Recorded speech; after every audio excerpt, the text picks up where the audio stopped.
बिस्मिल्लाहिर्रहमानिर्रहीम। अस्सलाम वालेकुम नाज़रीन, मैं हूँ आसमा शिराजी। प्रोग्राम है फ़ैसला आपका। नाज़रीन, आज यौम तकबीर है और यौम तकबीर 28 मई 1998 में जब पाकिस्तान ने अपने एटमी धमाके किए थे और अपने आप को इंडिया के जवाब में एटमी क़ुव्वत बनाया था, दुनिया का 5वां बड़ा एटमी मुल्क और मुस्लिम उम्मा का पहला एटमी मुल्क बना था। इसके पीछे एक तवील कहानी है। इसमें बहुत सारे अनसंग हीरोज़ हैं, इसमें बहुत सारे पुरस्कार बंदे हैं, इसमें बहुत सारे गाजी हैं जिन्होंने इस बम को बनाया था। और हमारे जितने भी कौमी हीरोज़ हैं, हमारे मोहसिन हैं, जिसमें ज़ाहिर है कि मोहसिन पाकिस्तान डॉक्टर कदीर ख़ान का नाम भी आता है, इन सबको आज के दिन हमारा सलाम।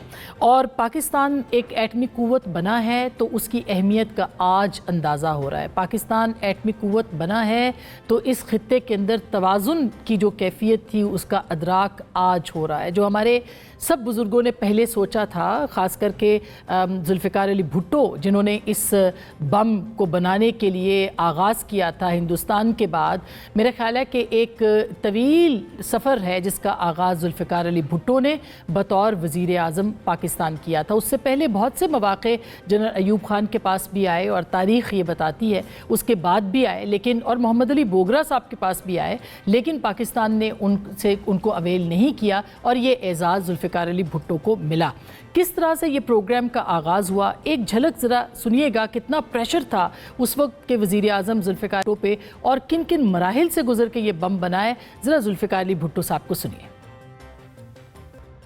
ये सब तब हुआ जब पाकिस्तान टूट चुका था, दो लख्त हो चुका था, शिकस्त खुर्दा था। उस वक्त पाकिस्तान के वज़ीर आज़म ने एटमी साइंसदानों को इकट्ठा किया, 1972 में मुल्तान में कॉन्फ्रेंस बुलाई और मशहूर ज़माना उनके जो कलमात थे उन दिनों उन्होंने अदा किए कि घास खाएंगे लेकिन एटम बम बनाएंगे। और साथ ही उस वक्त जो तमाम एटमी साइंसदान थे उनसे ये वादा लिया और वो कसम उठवाई कि हम पाकिस्तान का एटम बम बनाएंगे और मुमकिन उसको हर सूरत बनाएंगे।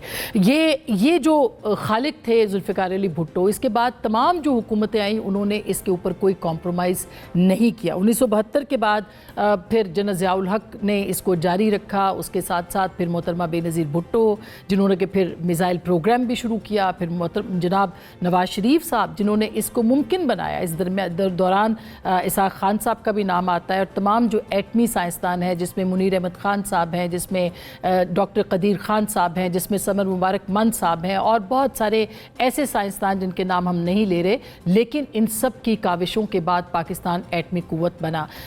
जो 28 मई 1998 को ये जब धमाका हुआ, पाकिस्तान के ऊपर बेतहाशा प्रेशर उस वक्त जो है वो डाला गया, बेतहाशा इंसेंटिव्स दिए गए। बल्कि एक बड़ी मशहूर किताब है द मैन फ्रॉम पाकिस्तान, उस किताब के अंदर ये लिखा गया है कि 4 मरतबा क्लिंटन ने पाकिस्तान के वज़ीर आज़म नवाज शरीफ को फ़ोन किया और उनको इंसेंटिव्स दिए, जिसमें कि कर्ज माफ़ करने की बात थी, $5 बिलियन अदा करने की बात थी पाकिस्तान को। और उसके साथ साथ ये भी कहा गया था कि जो प्रेसलर तरामीम हैं उनको भी ख़त्म कर दिया जाएगा। तकरीबन 4 जो इंसेंटिव्स थे वो दिए गए थे, लेकिन पाकिस्तान ने वो तमाम मुतालबात मुस्तरद किए थे। क्लिंटन साहब ने उस वक्त क्या कहा था वो ज़रा सुनिए।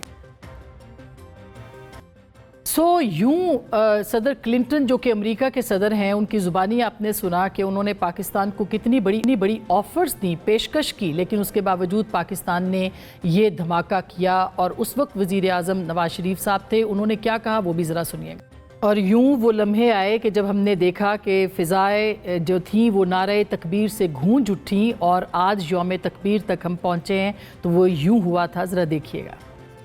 नाज़रीन, ये एक तवील सफ़र था जो हमने मुख्तसर अल्फाज में आपके सामने रखा, मगर 10 मई को जो कुछ हुआ, पाकिस्तान का जो नाकाबिल तस्खीर दिफा था, उस दिफा में अब बहुत सी जहतें आ चुकी हैं। और उस दिफा के अंदर एक बड़ी जहत जो पाकिस्तान की फ़िज़ाई कामयाबी है, पाकिस्तान का मिसाइल प्रोग्राम है, जो कि मोहतरमा बेनज़ीर भुट्टो के दौर में शुरू हुआ और इसी तरह से उसके ऊपर डेवलपमेंट जारी रही और आज भी जारी है।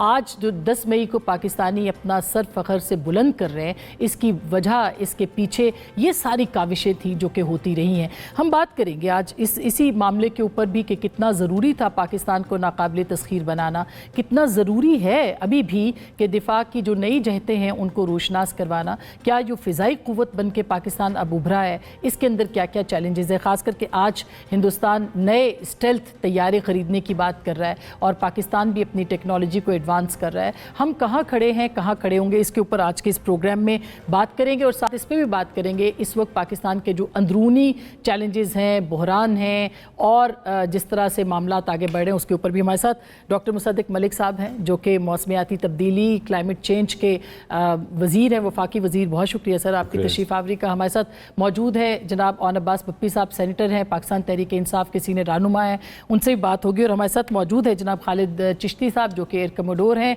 रहे हैं और पाकिस्तान फ़िज़ाइया के बारे में बहुत बेहतरीन मालूमात रखते हैं। बहुत शुक्रिया आपका भी एयर कमोडोर साहब, आपने हमें ज्वाइन किया।